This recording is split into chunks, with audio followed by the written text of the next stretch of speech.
नमस्कार। मैं हूं शुभम मुटोला और आप देख रहे हैं गढ़वाली ट्रैवलर। तो कल है 1 सितंबर। आप सभी को पता होगा कि गैरसैंण में बहुत बड़ा आंदोलन रैली होने वाली है कल। तो हम लोग भी उस रैली में जाएंगे। तो ये एक थोड़ा डिफरेंट काइंड ऑफ वीडियो होने वाली है। जनरली मैं ट्रैवल नीच में वीडियोज़ बनाता हूँ, लेकिन मुझे कहीं ना कहीं ऐसा लगता है कि इस चीज़ पे मुझे एक वीडियो बनानी चाहिए एज ए कंटेंट क्रिएटर। भले मेरी आवाज़ अभी बहुत ज़्यादा छोटी है, लेकिन छोटी छोटी चीज़ों से ही बड़ी चीज़ें क्रिएट होती हैं।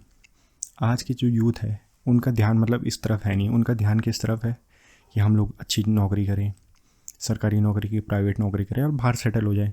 लेकिन जहाँ के हम लोग हैं उत्तराखंड के, यहाँ की तरफ कौन ध्यान देगा? आज की डेट में हम लोग देख रहे हैं कि बाहर के जो लोग हैं उनका इन्फ्लुएंस यहाँ बढ़ता जा रहा है। डेमोग्राफी उत्तराखंड की काफ़ी चेंज हो चुकी है पहले के मुकाबले। आप जब भी अपने गांव में जाते होंगे तो आधे से ज़्यादा गांव खाली हो चुके हैं।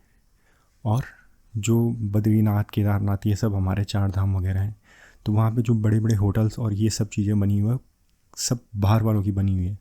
अपना गढ़वाली कुमाऊनी जो भाई है वो सब लोग तो नीचे चले गए और नीचे वाले यहाँ सेटल होकर के हमारी ज़मीनों पे मतलब ख़रीदी हैं उन्होंने, लेकिन चीज़ें तो हमारी हैं, हमने दूसरों के हाथ में अपनी चीज़ें बेच दी हैं।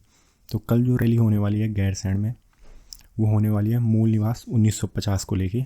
और जो भूमि का लॉ है, जैसे हिमाचल में है कि बाहर वालों को आप मतलब एक लिमिटेड अमाउंट ऑफ ज़मीन बेच सकते हैं, वो भी for government purposes and business related.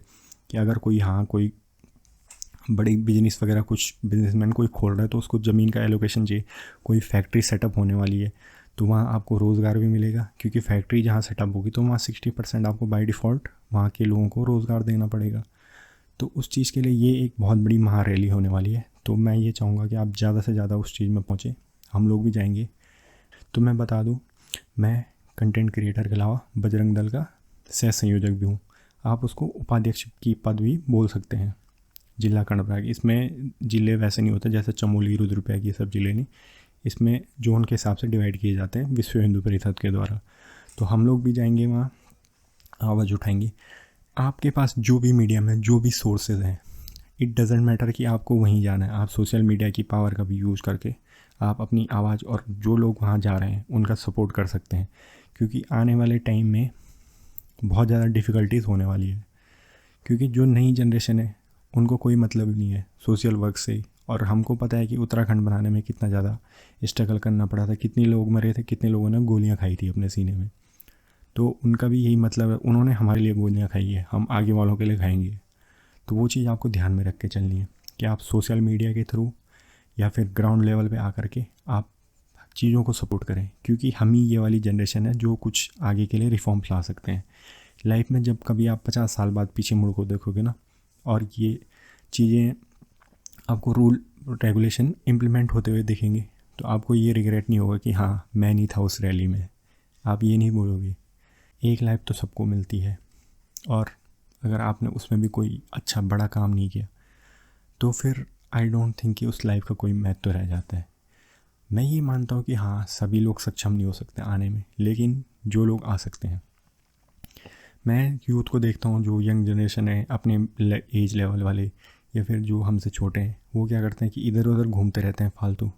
Social चीज़ों से उनको कोई मतलब नहीं है। अपने स्टेट के बारे में उनकी डेमोग्राफी कहाँ क्या चेंज हो रही है कोई मतलब नहीं। इकोनॉमी कहाँ जा रही है, गवर्नमेंट किस लेवल पे मतलब चीज़ों को चला रही है, उनसे कोई मतलब नहीं है किसी को। बस जॉब की तरफ ध्यान है और नीचे सेटल होना है, बस देहरादून नीचे साइड में।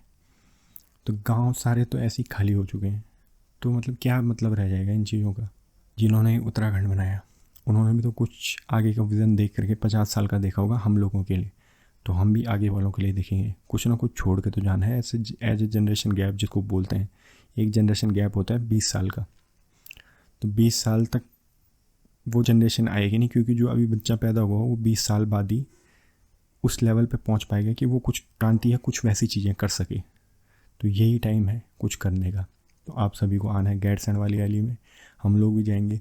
जो लोग बहुत पहले से लगे हुए हैं, मैं उनका बहुत बहुत मतलब हम अप्रिसिएट करते हैं उनको कि वो लोग अपनी जी जान लगा रहे हैं और सरकार पर प्रेशर बना रहे हैं कि भू कानून लागू करो, मूल निवास, और तीसरा गैरसैंण राजधानी बनाओ। तो गैरसैंण राजधानी बनाना क्यों ज़रूरी है?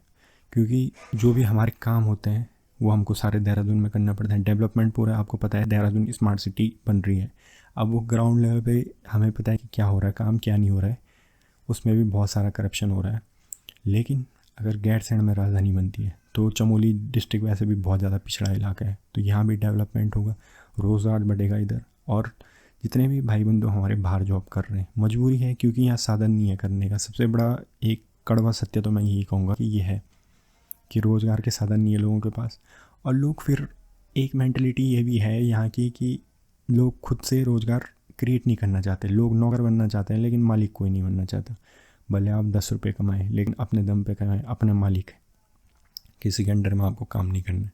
अगर जिस दिन आपने ये मेंटलिटी अपने दिमाग में मतलब आपकी आ गई तो उस दिन चीज़ें फिर अलग लेवल पे जाना स्टार्ट हो जाएंगी। तो कल आप सभी से अनुरोध है कि आप ज़रूर से ज़रूर भारी संख्या में आएँ। भले उस भीड़ में आपको कोई नहीं पहचानेगा लेकिन आपको ये अंदर से रहेगा ना, हाँ उस आंदोलन में मैं भी था। और अगर ये सफल हो जाता है तो आपको अंदर से बहुत ज़्यादा गर्व होगा कि हाँ उस रैली में मैं भी था, उस आंदोलन में मैं भी शामिल था। और हम आगे वाली आने वाली जनरेशन के लिए और अपने उत्तराखंड के लिए कुछ ना कुछ करके जा रहे हैं। तो मिलते हैं कल। जय हो देवभूमि उत्तराखंड की, जय बद्रीश।